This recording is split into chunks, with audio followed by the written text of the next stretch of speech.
Team Liquid in the best of 5 is a lot more adaptive compared to Cloud9 that we just played. I think if I start roaming, Core will definitely match me way more, and also there will be a lot more spicy fights in the top side or in the mid lane.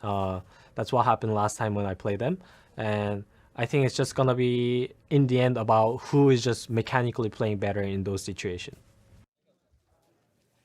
Well, welcome back.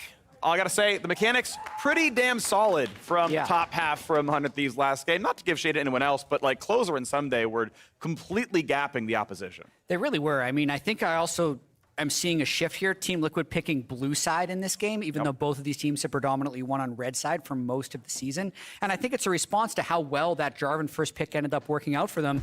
I think TL is going to want to take it first. Yeah, I mean, it seems like the obvious one, unless the pick and ban changes, right? Like, do people actually ban it out? Are you going to ban it out on red side? Are you going to be willing to drop something that they have already been using? You know, 100 Thieves has been banning just the picks that have been beating them, so I imagine they're going to say the same. Yeah. But for TL, I honestly think TL on blue side, you should just go full late and just pick for scaling. And it is a swap up already, so Zeri is going to get banned out. So it does mean either the TF would be up or the LeBlanc would still be up. So one of those will be available. They're trying to get a trade. They're trying to get a trade. They're saying you can't have both. You could probably have TF or Jarvan. That is going to be my guess of the ones that are left up. And LeBlanc, I think, will be the third ban. But will be interesting to see if that is the case, if I have the right read. And this is something that I think Reaper actually does more than other coaches, is he will change bans after wins.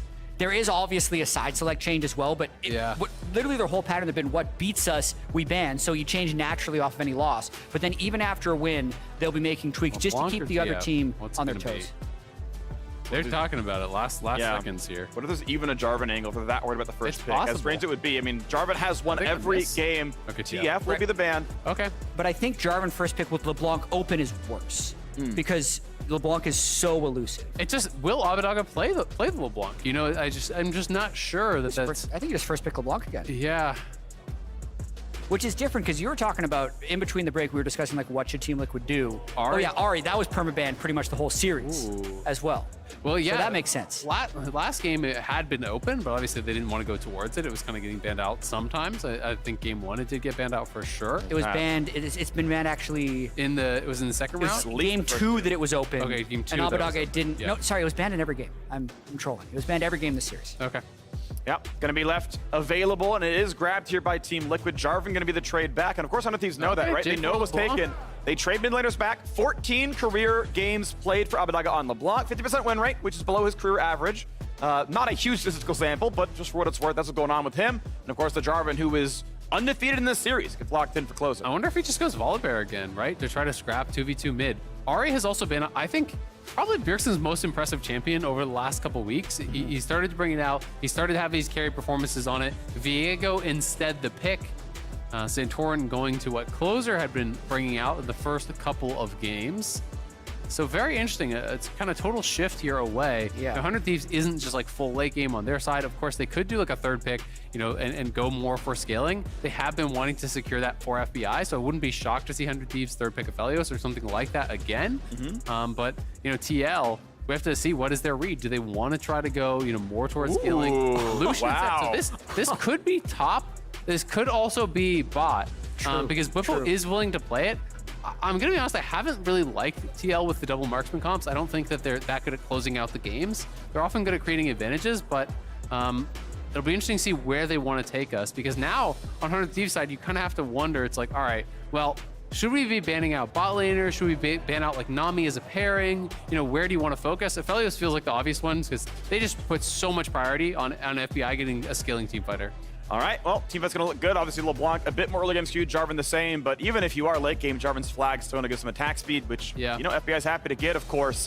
We'll see where it goes. 18 career games for Hans Sama on Lucian, which honestly for a pro AD carry feels a little bit low. He's been meta for so long, or, you know, in so many of these seasons, but a Whip, of course, 2 Lucian games already this season. 0 for Hans Sama here, so we'll see what happens. 100 Thieves not really falling for that Lucian. They're saying it's gonna be top lane. Do you ban Nami though, right? Like, are you worried about that? Because that's the pairing. If it's going bot, it's going to be with a Nami. So it's interesting. And did TL ban Ornn? Because if you're going to play this top, do you want to play Lucian into the Ornn and just into a scaling pick that has really good gank assist to actually kill you post level 6? So it's such an interesting pick ban now, because normally you would be saying, all right, well, you're going to ban engage supports here. But I don't know if that's going to be the case for both sides. Yeah.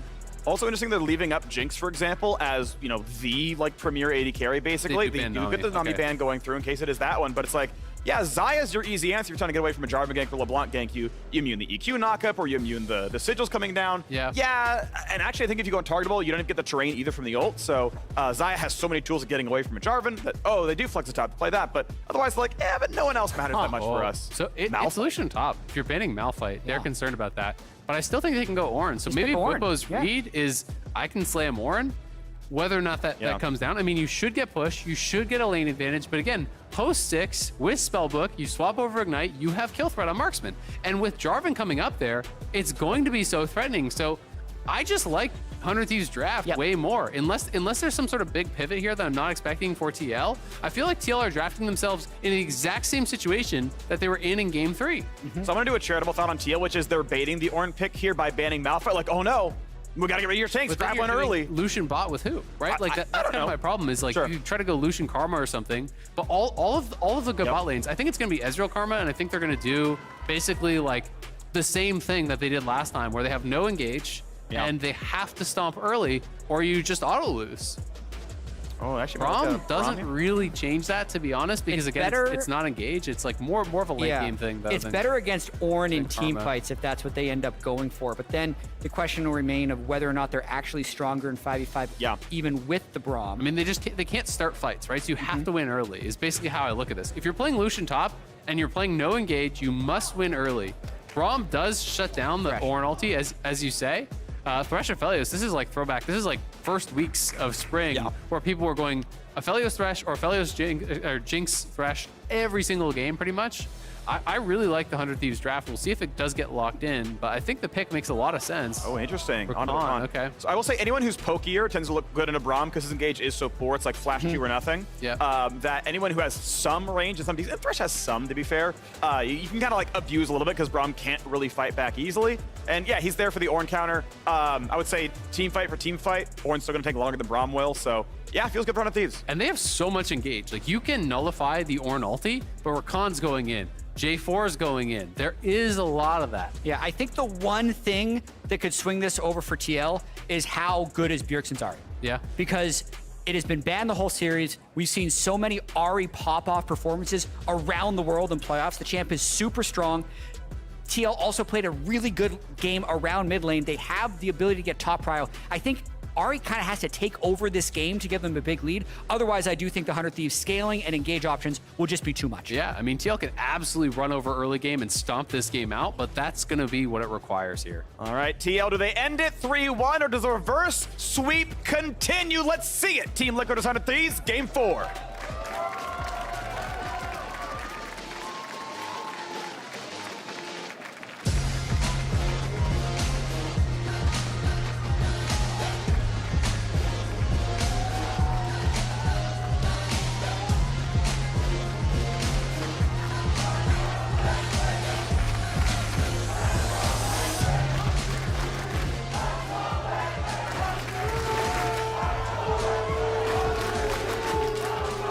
It is on Bjergsen here for Team Liquid in Game 4. The man's got trophies, the man's got MVPs. He's first All-Pro this season while coaching last year. He's already back on top, and it looks like it's on him to close out this series in Game 4 because team fights are going to be rough without him. Yeah, it's been really interesting following Bjergsen's path this split. When he came into lock-in tournament, he also talked about having COVID. He was also rusty from not playing pro for a while and ended up just kind of playing these scaling matchups, and it almost looked like he was getting carried. And then even though he was first team All-Pro, a lot of people were saying like, he's just on a winning team. Did he really deserve it? Is he just carried by his teammates? I think this series for Glimpses, though, we're starting to see him get back in form. More of those old school performances from 2016, 2017. He's been a part of the LCS for just so damn long. And I mean, this would be a game where he tries to really say that he's back. And he's had so many of those over the years where, you know, you're looking at a draft or you're looking at a game state and you're saying, well, Bjergsen has to do it. And he has done it time and time and time again. You know, so many of the banners hanging in the LCS studio are courtesy of Bjergsen. Yeah. There we go. Award drops. A little bit of something going on. But now, yeah, TL going to go ahead and take a red buff steal, and Closer, he realizes, oh, shoot, okay, I'm going to be walking down to my first camp now. He will be set pretty far behind. Bwipo, of course, a great early game champion on Lucian.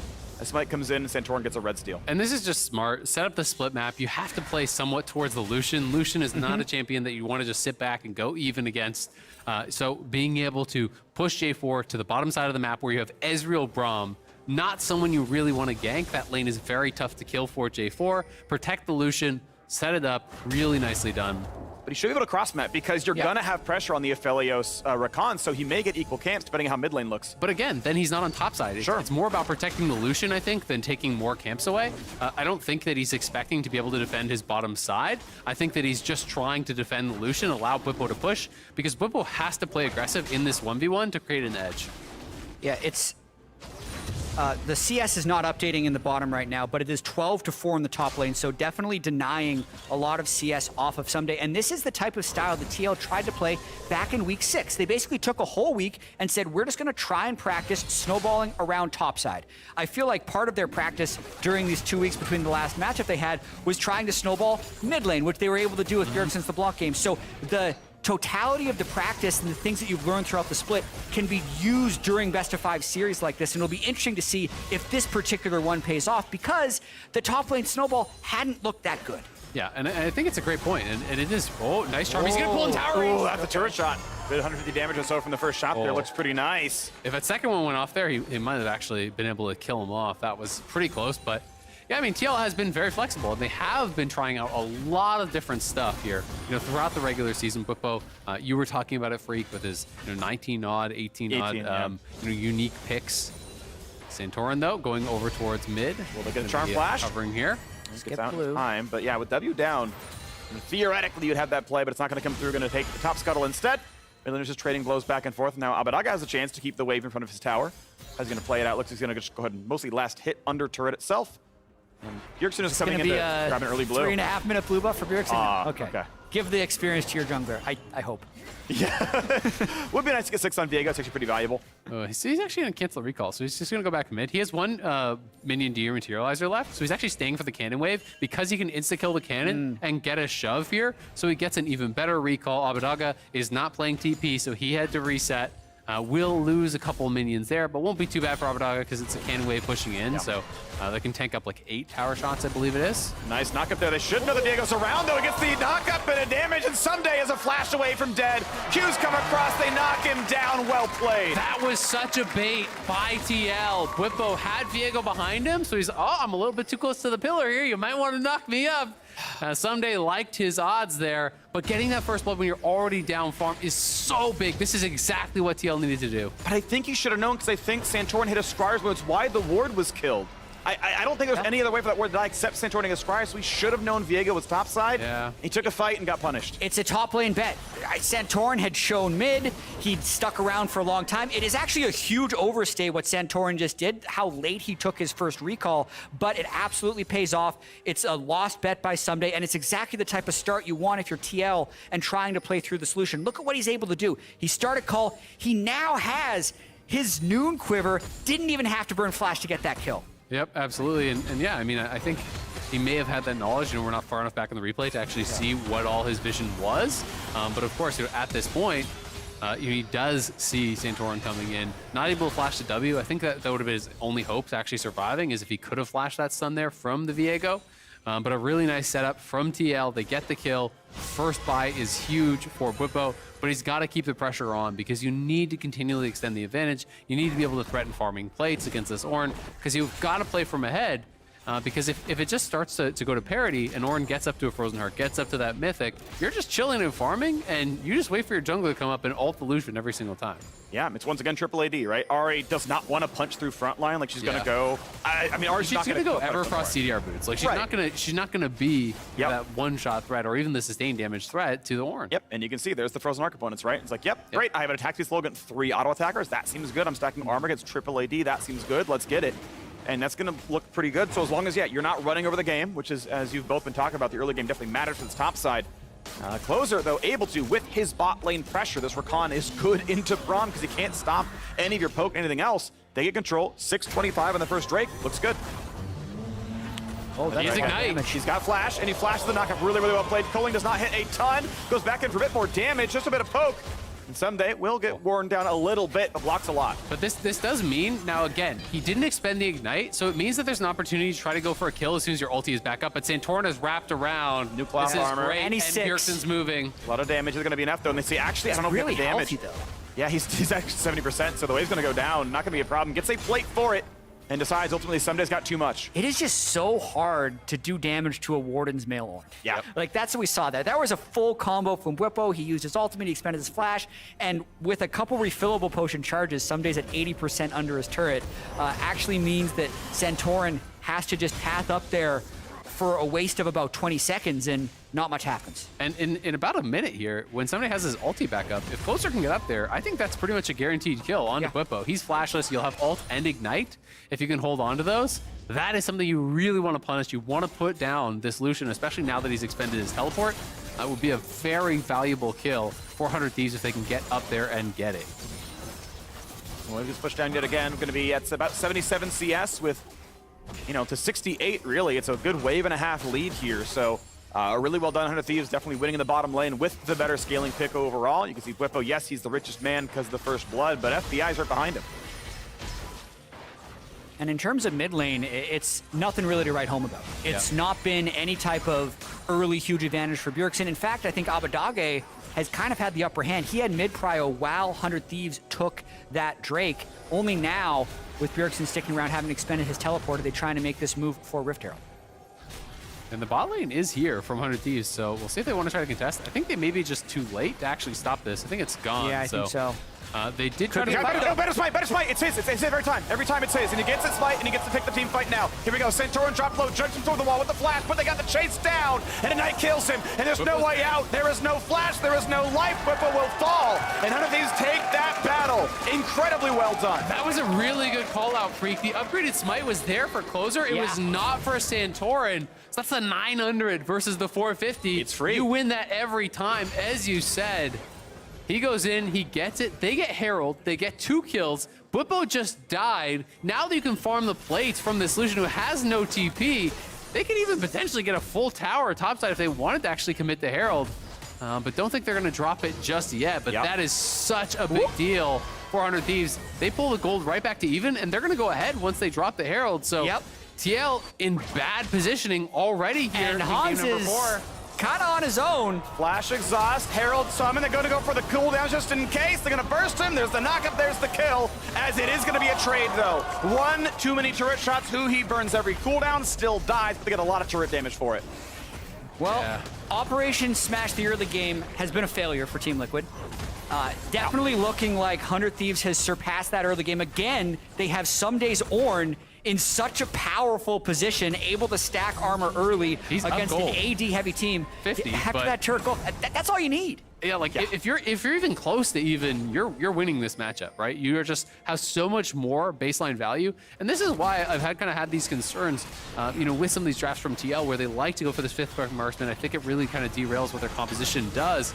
But Closer goes in, has the 900 smite. On the other side, TL are trying to go for a fight, but again, where's your engage, right? You don't have anything. The only chance is Viego going in, Braum going in. So Viego goes in with the ulti, but they just kite back and they burst him down. They don't have the CC to lock anyone down on 100 Thieves' side. So 100 Thieves are dictating when and where you're going to fight. And it's also really slim margins there, right? It's the one smite charge that makes the difference. The fact that Hans Sama was about 10 seconds slow made 100 Thieves confident enough to at least engage in the area so that they could fight. It's so interesting because we talked about that earlier delayed recall to actually make that gank happen on Someday, and I wonder if that is the difference maker. The fact that he is actually out on the map a little bit too long, if his smite charges stacked up, and as a result is down on that upgraded smite. I wouldn't be surprised if that really was that difference maker, and sometimes these little things can mean a lot. It also could come down to rune choice as well. We know both players have an inspiration. Right, they're both an inspiration somewhere, so if only one of them took the smite charge, or the summoner spell haste, that's obviously relevant. I want to point out the first strike on the Jarvan, by the way, which is pretty neat. But overall, Camp's just going down, and we sit on a 500 gold lead with First Dragon, with Herald already crashed 400 Thieves. Viego does have it, so he has the They both have Cosmic Insight. So it really is just that delayed recall, I think, up on top side to make that gank happen. So hadn't cycled through the smites as quickly. They are pushing back here, of course, though, getting some tower damage down. On the bot side, though, FBI is also doing the same. Down to 2 plates remaining down there. Lines come through, and now we get to look at the next attempt because mid lane has been crushed, and Thieves can walk down to that dragon, no problem. FBI gonna just absolutely destroy this turret. This one's gonna die. Yep. That'll be second turret of the game, almost certainly, as well as a just boatload of plates. 5 in top, 5 in bot. Thank you very much, 100 Thieves. And 2 dragons. Yeah. Like this one is Huge. looking so good for 100 Thieves. You have scaling advantage, you have objective advantage, you have everything going your way here. And if TL drops this game, you talk about the mental edge, you talk about momentum in a series, it is so far in 100 Thieves' favor. Adaptation, momentum, experience, all these things come in. After the first 2 games, it looked so heavily in the favor of Team Liquid. You think about the way Game 1 was in the series, 22-minute Team Liquid victory. 0 plates taken by 100 Thieves the entire time. In Game 2, TL had this 8,000 gold lead in the mid game before a blip, which was a throw where they were immediately able to come back. But Game 3 and Game 4, 100 Thieves has taken this Ornn in the top lane, this Jarvan in the jungle, having this very strong front-to-back identity, but then also being able to win the early game. That's the remarkable thing about these 2 games, where they just haven't given Team Liquid the opportunity to snowball. And again, a lot can still happen in this game. It's a 200 gold, 2-dragon lead. Nope, Jack, game 5. But the 2-2 is looking pretty good. Yeah. And when you think in composition, that's the thing that makes you nervous, right? Because we came into this saying that they have to create an early advantage. TL not out of it by any means in this game. But, if you could choose a game state, you'd much rather be on that other side. Bwipo now, potentially here in trouble. Yeah, really low in mana. Here's the burst, and he's going to take the kill. A quick slow from Ornn for the assist credit, and just gets deleted. Bwipo, I mean, last game looked pretty bad on the Graves, picks up the Marksman, still looking pretty bad here. This is a rough look now. Getting slimmer and slimmer as the time goes on. CoreJJ going to flash a safety. Get a bit of poke, doesn't matter. They're just losing control of their jungle, right? They don't have much, kind of defensive vision. A lot of it is getting swept out. Pink wards are being put in their jungle. They take down this bottom tower, and no real answer on the other side of the map here as they kind of roam down to try to answer the play. Bjergsen is here. Everyone is down to that bot side. They've got to keep the Lucian pressing, but his time in the game, winning in that side lane is kind of already over. Yeah, and you know how in between games we see all these snacks that all the teams have, and what did Abadaga eat in between game 2 and these last 2? Because he was awful in game 1 and 2, and he's been quite good in these games 3 and 4. I mean, Bjergsen power picked the Ahri, perma-banned this entire series, but he's matching it with LeBlanc. He is even if not slightly ahead for most of the laning phase, and now is sitting at 2-0 against a ton of squishy targets. So the game is his for the taking. And it feels like the Jarvan is just going to continue rising in priority because Closer's having another strong game on it. Been very, very effective every time this has come out, whether it was 4TL or 400 Thieves. And now we look at the chance at a mid lane play. Core and Bwipo going to be spotted by the sweeper over the wall, so they know what's going on here. Ward's going to go down, put new ones in, and they're going to go for the play right now. CoreJJ, flashless, could be an easy kill, puts the ulti up, puts the shield up, and be careful who he could burn down. Ahri's going to find one, and overstep by 100 Thieves support, and maybe another. Closer brings a stopwatch, pretty crucial there. Takes someone to heal now, and the re-engage looks good. Big damage on Ezreal, but will stay alive. Low health bars, but no more kills just by the slim of the margins. Just the 1 for 0. Make it back. Abadaga says, I'll get one for ya. All that just for a 1-for-1. It looked like so many things missed or went wrong for 100 Thieves, but TL just gets that 1 kill for Bjergsen's Ahri, but it's now a 3-0 Luden's completed LeBlanc they're up against. And they might be able to get the Herald here, so pretty nice for TL. 100 Thieves really diving deep for CoreJJ there. It's a Braum, the tankiest member, the hardest one to take out. And he was trying to dive through Lucian's culling. Bwipo just absolutely ripped up Huhi. They get that first kill off the back with Bjergsen being able to clean that up. They are able to grab a Herald for themselves, so a nice little win for TL, pulling this game back somewhat. We'll try to work their way back into this one. 1,000 of the gold difference, still 2 dunks to nothing. Watch that again, and yeah, Huhi stays in a bit too long. Yeah, definitely a little bit of an overforce here. Closer flashes, does just get CoreJJ, who's going to take a while to kill. Braum with his shield up is just a very tanky person, gets his Guardian, and yeah, you can see who he just gets completely burned down. But let's watch what happens after this, because there are some opportunities.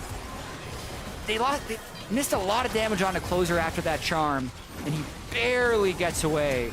Yeah, I think they were really nervous about overextending, through Someday. Someday getting a multi-man knockup, and FBI kind of guarding there. Playing bodyguard in that corridor can be tough. But Abadaga going over the wall, getting the kill. He's got the Ludens, he's got the tier 2 boots. Him and Bjergsen are pretty much at parity, despite the extra kills and farm going Abadaga's way. and a lot of pressure, I think, on Bjergsen's shoulders now to try to make plays happen because they don't have engage. They need to find some sort of an X factor here, but it's very tough to get anything done inside when you have no vision. And you look at the map, it is so dark. You know, there's just not really anywhere you can safely push. So they're kind of forced to just group up to avoid the hard engage that their opponents have. Yeah, how are they supposed to get in for this Dragon? They need Hans Sama to land so many Ezreal Qs, or they need to get just a blind charm on a squishy. Yes, they have the Herald to maybe get them pushed, but as we mentioned before, like actually engaging the fight so difficult. Look at Abadog's positioning. If Whippo walks in there, he could get roasted. Yeah, this is such a power spike for the Blanc right now. Luden, Sorks, and level 11. Spots it out, knows what's going on, gets out. Nice blue trinket, but that does mean Vision goes to TL. They, in fact, got that push because of Herald. But if they start this, they need a plan to peel off if 100 Thieves decides to go for this fight. Closer walks up, Corjay tags him, Bjergsen waiting around, pretty far away. He's playing mid lane first. He's actually going to shove that in and give him a way out. They're going to back up and say, okay, you've come down, you got through the choke. But they won't stay for the turret. They're going to stay around for the team fight. Is it going to be enough? They don't want to give away Dragon number 3. 1k gold difference, decent damage out of Abba. Back out again. Will it flip for the Dragon? Getting down to 1,300. Smite comes in, 30 health I saw, but Closer claims it in the end. I mean, even getting the Smite flip is actually a win for Team Liquid, but since they don't get it, it ends up being all for nothing. Yeah, I mean, they take down mid-tier 1. That's something, but it is Soul Point here very early into the game. You know, 23 minutes Soul on the table, 400 Thieves.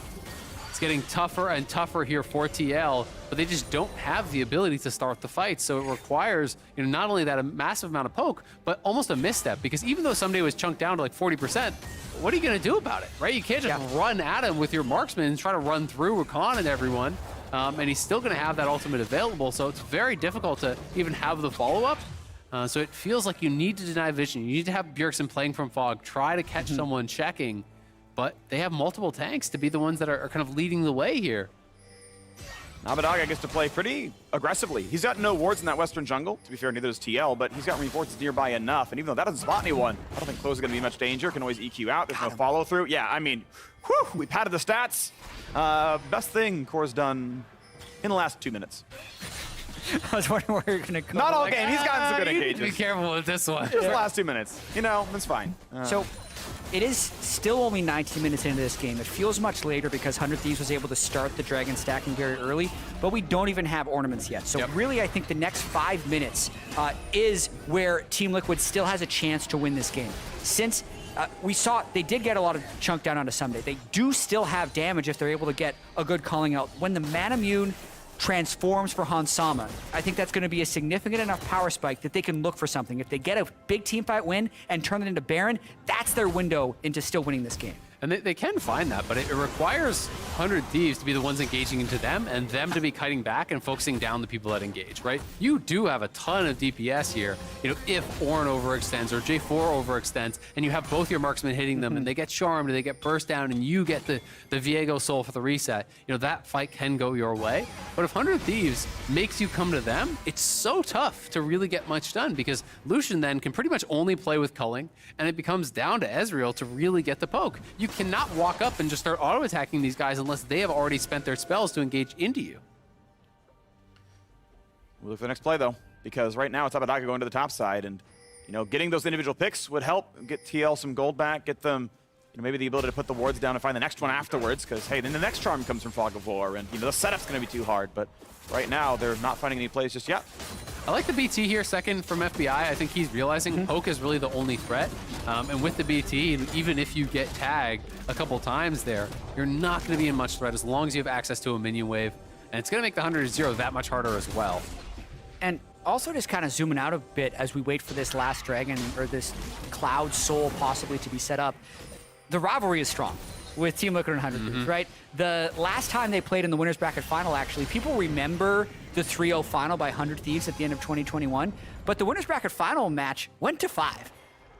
So there's a lot of competition between these two guys. FBI tries to go for a play. And it's going to be the ulti on top as well, but not enough to kill. No one else quite in range for the rest of it. Hans Sama just burns the Arcane Shift out. And even last year, you know, when they were going into that summer finals, there was so much talk, you know, from the 100 Thieves camp of thinking back and wanting revenge for the first time they made finals. When they first came in the league after franchising, they made finals and they immediately got stomped by TL. And they had been wanting their revenge for years. to be able to get it. It just feels like such a budding rivalry. Really good Hits. damage. 100 health left in. Flashes in case Whipple's going to be in range or something, so just running away, but TL's on the way up. He's going to be enough. Han Summon out finally burns the flash get away. Ult's not going to land. How about Abadaga? Can he stay safe? Because Santorin's here. Jumps to juke one, but the flash follows in. That's what he needed. And now they can use LeBlanc against him. The dunk is big damage. Whippo kills him. 2-0, and TL gets signs of life. That's the spike they were waiting for, but it all started with Bjergsen actually making a huge play onto Abadaga, and I don't even know if 100 Thieves is going to be in position to contest this or his bot lane. They're maximizing gold. They're maximizing gold income, saying Baron is yours, probably Dragon's yours as well. We'll get as much as we can. Respect the call to get what you can on the weak side of the map. TL will always get more for the 2 kills, the Baron and the reset, but at least 100 Thieves get something. I mean, TL's gonna rush back to base and then try and go out for that dragon because Cloud Soul is up as they run out. But watch this one more time. Just perfect placement, leading with the Everfrost and then getting all of his damage through. Yep, being able to connect with the Everfrost there, guaranteeing the charm, and then dashing back out to not get collapsed on by closer. They're buying themselves time. Hansama also avoiding the engage on the bottom of your screen there. He survives. Viego just catches up, gets that kill, and as soon as he has the soul, there's no way out of this. Everyone is collapsing. They're able to get down and even prevent Soul from being grabbed. What a turn there. Yeah. Off the initial play from Bjergsen, TL. Signs of life here in game number 4. And I actually do really like 100 Thieves' choices after the disaster that was top lane. Instead of trying to 3v5 contest the Baron, possibly give away FBIs and some days bounties, they maximize gold, as Freak said. But then even for this Cloud Soul, it's 23 minutes into the game. Why fight a team that just got Baron where they could just give it and still scale for later? They're going to wait for their Ornn items to come in. They'll probably wait for FBI to get either a GA or Infinity Edge and just kind of withstand the mistake they just made. Yeah, I agree completely. You know, you take tier 2 mid, you just negate loss and just prepare for the later stages because their scaling is still fully in effect. Yes, this gives TL a shot, but they're still in a pretty good position. Closer are going to have to be careful here, though. And we'll see if TL can find some way to force. You know, 100 Thieves just have to wave clear, respect the potential damage that can come out, but there's not really much engaged still from the TL side, so they have to be methodical. They have to get answers elsewhere and then group up, push in, knock down towers. It's almost this weird thing. They need to play disrespectfully enough to make 100 Thieves want to fight them. Yeah. And they did get a good chunk of damage down before they were able to get that turret, but it's just the 2,000 gold lead. I think they need to be able to get more. Maybe the outer turret in the top lane as well to make this Baron really worth it. See what comes through. Abadaga able to pretty much safely clear this one. They know everyone was seeing bot side not too long ago, so that one's a pretty safe clear. But yeah, we've got 50 seconds left on the Red Bull Baron power play, and TL, how much more can they get? Because it will time out well before the 5th dragon of the game, and that means they've got to fight just with the gold lead, not with the Baron buff, when they want to stop the Cloud Soul. And a lot of items coming through, you know, on both sides here. The completions are coming through, some pretty important ones. GA now done for Santorin. That is big. The Zonius has been finished up for Closer. And FBI does have a stopwatch, but is really going to want to try to complete his IE prior to this next fight. If he can get the IE, that is so big, but he's still pretty far away here. You're going to need another 1,000 gold at least to complete that item. I actually think FBI might go GA third. Be I've seen him, interesting. of all the Aphelios I've seen, he delays IE more than almost anyone else. Sometimes he'll even do Lord Dominic's GA and then IE is his very last item. And in this particular game, because the opponent team is actually so squishy, he's just saying, I cannot die. I have tanks all around me. I have a mobile mid laner. If I die, the fight is over. So I think he's just going to go GA. Yeah, it'd be interesting. I mean, I can definitely see the thought process, you know, of, hey, the only way they could kill me, like the only way we could lose is if they insta-kill me and they can't kill me again, right? You know, basically, if you think it would have to take everything from them to get you one time, GA can make a lot of sense, but scrapping here over the Raptors, just trying to fight for vision. Again, as you said, Jat, you know, TL are kind of trying to push forward to bait 100 Thieves into them and then try to win to the fight, you know, as they're kiting back. Because they can't really get those picks. The 100 Thieves are playing pretty far back, right? They don't fight for Raptors. They didn't have to, that's fine, but you can see They just want to go for Soul. Abadaga is like, okay, top's in the turret. Okay, it's on the turret. Okay, I'll go for the wave now. Okay, we're not going to get it. Okay, I'll get the wave. And they are playing very much in the back foot. And yeah, they do scale. And in fact, they can give the next dragon on a half and, you know, just wait for more items to come through. And I think that's defensible as an option. And I'm curious, you know, how they really feel about this one. Like, do they really AFK, wait, maybe play against Baron 2 because the setup might come through, or will they just scrap for this? I think at a certain point you're being too cautious, if you're not willing to fight, because I do think that their comp is built for 5v5. If your item completions come through, I think they should be down to scrap at this next fight, try to play for Soul, because you're giving opportunities for plays from the other side. TL are the ones, I think, who are kind of pressing. Spot on a ward. I do think the mindset is something that's difficult to change, though. So 100 Thieves was winning so hard earlier on in this game, got caught out, gave up Baron, and then the call was, okay, let's just play conservatively. But in order to win this game, they do need to have a good trigger pull. They need to flip into an aggressive mindset. It is actually IE instead of Guardian Angel for FBI.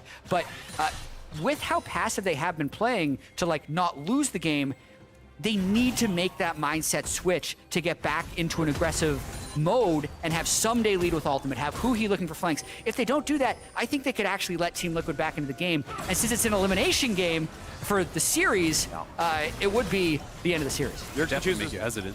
Chooses not to play for the top lane turret. He could have stayed there and attacked it and played for TP. Instead, he's playing for the early flank. 20 seconds till the dragon comes up. Again, could have played for the turret if he wanted to. Wants to play to be there in time for the fight instead. Knows Dragon Soul is important. Such a good spot. Here's our first Ornn upgrade to a teammate. Should be going to FBI. Almost certainly could be Abba. But regardless, there's last TP in. Whippo has come in with his last upgrade. He's on 3 items now too. And I mean, at this point at TL, you're buying pots. You're doing everything you can to be as strong as you can for this fight, because this fight is very likely. They're going to have to give up the soul. There's they just see no way in. Yeah, and against Ornn, Rakan, and they were thinking they were just going to get ace there. Yeah, I mean, FBI just got his Ornn upgrade and complete his IE. That's about as big of a power spike as you can get. So they will trade it for a little bit of gold, but Soul now over on the other side. That just makes Huhi's engages that much more deadly, because Rakan with the Cloud Soul, you engage so fast. It is very, very difficult. The 10% flat move speed is good for everyone, but the active on ulti is unreal for Rakan. Taking the risk there. Abadaga over the wall. Says, yep, no problem. We'll get rid of your wards and start taking the map back over. So the rotations back and forth, obviously a lot faster. The mobility in team fights pretty great as well. They have double smite. They can actually just start Baron and force TL to come to them and look for the turn, because they have spellbooked over to smite here from Someday. I think they have a good start. Yeah, just get on it, make them come to you. You have the tools to turn for an engage. That's exactly what they should look for. And if TL are slow, you just secure it. Good pull. 200 health left. Huhi's and that's big. Huhi, does he want the engage? But I think you'd see the Ornn Horn first. Now that's Core's E down though, so now he can't stop the Ornn engage, and that means they gotta pull all the way out. Well done, 100 Thieves. They stacked up in time to play for Dragon. They stacked up and dared the engage. Great poke by the mid laner. And this means we are careening toward Game 5. There's just no way in for TL in that positioning. You have to be first to an objective as this composition to really be able to contest it. They try to walk through, and Abadaga just says no. It is a really interesting scoreboard to look at, though. Yeah, 5-5. 5-5. Gold lead on the blue side, but Soul and Baron for 100 Thieves. It just doesn't feel like it matters. The window for Team Liquid has still got to be Hans Sama, though. He's got a 450 gold bounty. He's actually sitting on 2,500 inventory gold, so he's going to be a 4th item complete, which will put him slightly ahead of the curve of other players in this game. He would just have to have some type of ridiculously strong fight where he doesn't get hit by anything for them to have a chance. It's just so hard, because I'm trying to think about how do you win the team fight, right? And it's him hitting the carries, but how do you hit the carries without getting CC'd by Jarvan and Ornn and Rakan? You hit 35 Qs on Ornn first. And then he's at 90%, and you have to hit the rest. Yeah, he's on the way to Randuin's now. I wouldn't even hit a Warmog just to make sure he's always full health for these. But regardless, it doesn't really matter. He's doing pretty well for himself. Actually, I guess Thornmail builds from that now, so it might just be an upgrade on Thornmail. Either way, yeah, going to be on 4 big tank items, all of them giving armor. It's going to feel really nice. And now we see what's next for 100 Thieves. They shove in mid and now push down to the bottom side. Bot tier 2, the arguably easiest one to grab. There's no wave for top lane. He wants to be on the chance at an engage. And you can see TL knows it might just be one more fight, right? Stopwatch on Whippo, stopwatch and a potion in inventory here for Santorin. They know how important these next minutes are, trying to slow down this push, trying to find some sort of a way in. It's got to be a charm or something, but 100 Thieves just checking all the boxes, pushing them back with the Ornn ulti. The tower's gone. That means Inhib is gone. Yep. Her shield was down. They put the damage in Abadaga. Nice spit there. True shot. Not bad. Hits 4. Big poke, but is there going to be a real team fight there? It's the engage in for Someday. Isn't enough, though. They're going to walk back. Health bar's low. Teal don't have a backside anymore. Who he going to stop? Watch get out. There's the flash engage. And here comes the slaughter. I can hear the sound of Team Liquid falling in 100 Thieves triumphant here in Game 4. The sound of silver scrapes on the horizon as Core JJ watches the shambles of his teammates, the corpses on the floor. And 100 Thieves take what is not given. They take Game 3, they take Game 4, they take us to Game 5, and they're gonna take down the base. We're gonna see it fall. Get ready, because Game 5 is coming. Momentum now strongly in the favor of 100 Thieves. Back-to-back wins with the back against the wall. And now it's all going to come down to that final game. 2 really dominant wins. It's 2 dominant wins that kick it off for TL. Now 2 dominant wins, 400 Thieves. But I have got to say, man, TL have got to get away from these no-engage comps. They just don't work for them. It didn't work for them in the regular season. It's not working for them here. And now it is that series point. You have just dropped your 2-0 lead. Back-to-back games going towards these double marksman comps with no engage. It's too hard to execute. 100 Thieves are not making the mistakes that were required. Somebody has been way too solid in top lane to really justify the picks, I think. Yeah, and we were talking before the series happened about how many sweeps we've actually been seeing and how that was due to teams not necessarily making adjustments or adapting. 100 Thieves made great adjustments after losing 2 games in a row. And now TL are the team that needs to make big adjustments to avoid the reverse sweep. Yeah, absolutely. I want to see if they find the engage. I think the Jarvan in the hands of Close. I think the champ is 4-0 in the series, by the way. Like, he has just done so much. The early games have worked out. There's been an angle to find that gank, and it's turned the games over. And I don't think it's that complex what TL have to do. I think TL can literally just draft the way that 100 Thieves are drafting and go to 5v5. Yeah. How good was Hans Sama in the first 2 games when you gave him team fights on even keel, right? Yeah. And to me, it's like, that is such an obvious answer that you have this guy that was being a monster in 5v5, match them, try to 5v5 against them, and make 100 Thieves be better than you at that, right? 100 Thieves is obviously an incredible team fight team, but the scale has been tipped very heavily in their favor with the compositions the last 2 games. Exactly, because Team Liquid is also an incredible team fight team. It's how they won the majority of their games in the regular season. I think sometimes you can be too creative or too into trying to counter your opponent that you end up countering yourself. And there's a little bit of that I think that happened to both teams this series. I think it happened to 100 Thieves in the first 2, and it's happened to Team Liquid in 3 and 4. So, like, when all things considered, it's about team fighting. Right. So we might see a big 5v5 brawl in Game 5. We've got Orianna Azir coming in Game 5, and I want to say this for my piece, like, it doesn't have to be Core JJ. I think he's great at Leon, he's great at Nautilus. I think that's a totally way to do it. But also, when you're fist picking Graves and like leaving Lucian in top lane for 5, that needs to not be Braum or Soraka. Like, that needs to be Malphite or Gragas up there. Braum Lucian's a good lane. Just like put him down there, grab the Malphite, grab the Gragas. You can let Whippo do it, that's fine. But yeah, do you want to see someone with the ability to start the fights? We'll see if it comes through. And we're going to head back down to the stage and break down that game at the State Farm Analyst Desk.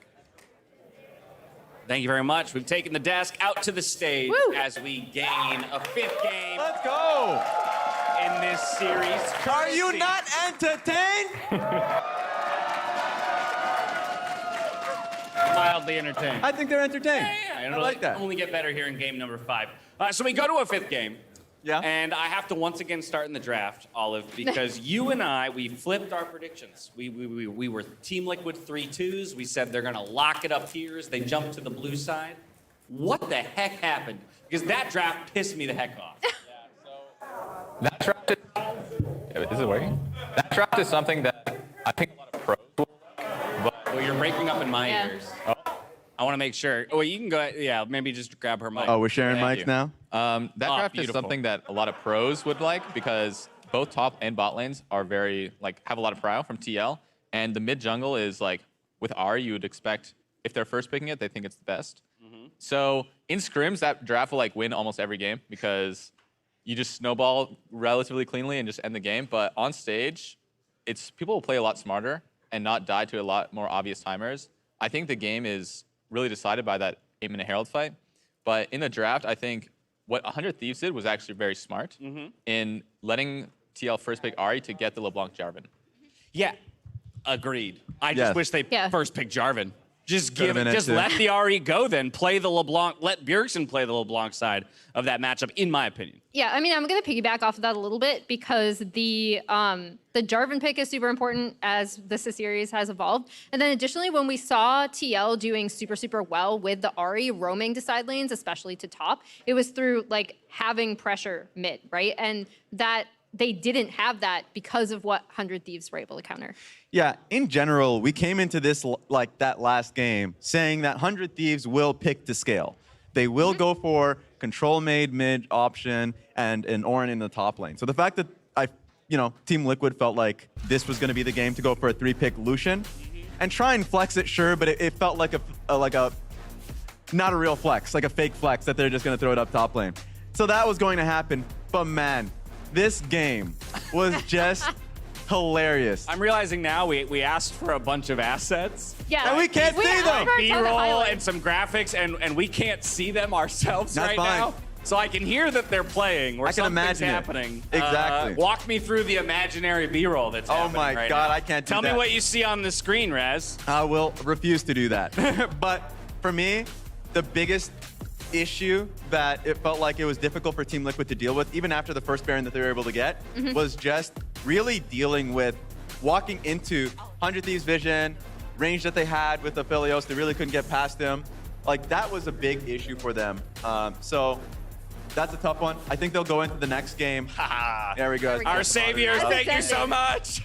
Let's go. Hey, yeah, big round of applause for Shout our out to our production team. God's production work right staff. now. Let's go. God's work. They make us look good. We sit up here and flounder, and then they do a bunch true. of work to make It's us true. look better. Exactly. I want to spend the majority of our time, though, focused on a game number 5. We can still give some thoughts here on what broke down in game number 4, but Yeah. as we look forward, because 2-2, let's not forget the stakes of this best of 5, which is booking your ticket straight in to the finals in Houston. And so those stakes, that pressure continues, to rise as you move further and further into this series. It's now Team Liquid that is hurting for momentum, Raz. And casters were talking about that. The inordinate number of reverse sweeps that we seem to get in League of Legends, because it does feel like when momentum swings, it swings hard. And it's on the players that are in front of you. Closer, Santorin, right now, top 3 junglers in this region.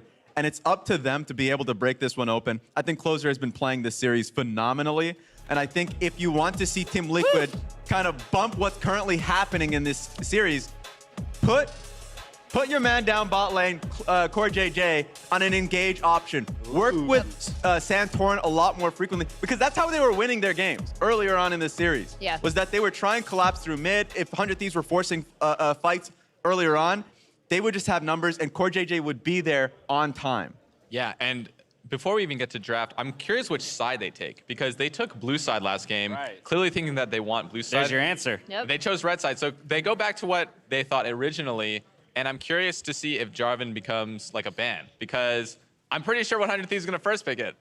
Yeah, I mean, so we were talking about if you don't feel like there's anything you absolutely have to ban on red side, then blue side becomes a lot more valuable. That draft was a lot more open in terms of picks that hadn't been left open previously, right? So obviously the Jarvan got through, but then we also saw the LeBlanc Ahri, and that again changes the fabric of what they want. So now counter picks become a lot more valuable. I just want to throw one little tiny thing in there on the Jarvan pick, tiny Raz. thing, okay. How poetic it would be that if the series that determines our first finalist comes down to the pick that River was absolutely decimating people on He was right all from along. the beginning, from lock-in. There we go. This pick has been OP the whole time, apparently. Look, especially in this series where 100 Thieves is such a dominant team. I guess both of them are great team fighting They're teams. pretty decent They're teams. pretty damn good teams around team fighting. And so when it comes to these picks, yeah, they're getting a lot off of it. And I feel like, at least when it comes to counter picks in their solo lanes, that's not what this series is about. So for the first time, I feel like it's not teams moving to red side in a best of 5.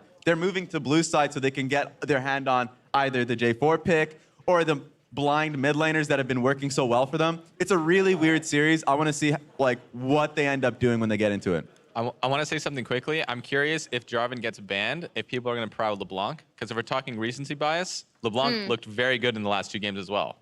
Yeah, and I mean, that is then like, okay, do you want something else to facilitate the LeBlanc super early? I think Volibear falls off in comparison to something like a Jarvan, as we talked about. So if both of these teams are just going to go for late game scaling, you still want something in the early game to be able to mitigate that and create pressure. Look, Dash, Yes. I know I held firm on my faith with 100 Thieves, all right, in the predictions. Yeah, absolutely. Absolutely. That's how Everyone's I recall. thought. That's Yes. how I remember Yeah. it. So I got to ask people right now in the fans. Oh, please do. 100 Thieves fans, what are you guys thinking? Do we got 100 Thieves chant here? I see some signage. We're seeing the signage. believers. A lot of signage. We're Let's seeing the go. believers. Hey, look, right now, if we were back at the telestrator, I might flip my prediction back over to 100. Yeah? Because I do. Right now, it look like they have Team Liquid's numbers. It looks like Reaper has figured it out. But I got to ask now, do we have any people that are still faithful to Team Liquid? The faith is strong. Yeah, much like my faith in 100. I don't even know. Where do you stand on all this now, What? Raz? I'm confused. He's an enigma. I am too. I just want to know. I need you to like lay Look, it down. if I am laying it down, I will. God, I'll go with 100. I'll do He's 100. going down. I'll do 100. Why not? Why the hell not? Huh? Hey, Hey, you know I'm right. every true flip has to flop Has to back. flop back. Right? True. So 103 there one? it is. The real Hey, I kicked flip-flop my here. foot, kicked my shoe out there. I could kick my shoe with the fans right now. Oh lordy! I would Please not don't do suggest that. that. Don't do that. He really did break a lot of stuff back there earlier when he did that. So I'm going to save somebody's life out here in the crowd by getting us out of here. We're going to a break. When we come back, we are diving into Game 5 between Team Liquid and 100 Thieves. It's some silver scrapes and a shot at the Houston Finals. We'll catch you back in just a bit. Can he stay safe as Torrance here? Jumps to juke one, but the flash follows in. That's what he needed. And now they can use LeBlanc against him. The dunk is big damage. Whippo kills him. 2-0 and TL gets signs of life. They're going to walk back. Health bar's low. TL don't have a backline anymore. Who are he going to stop? Punch, get out. There's the flash engage. And here comes the slaughter.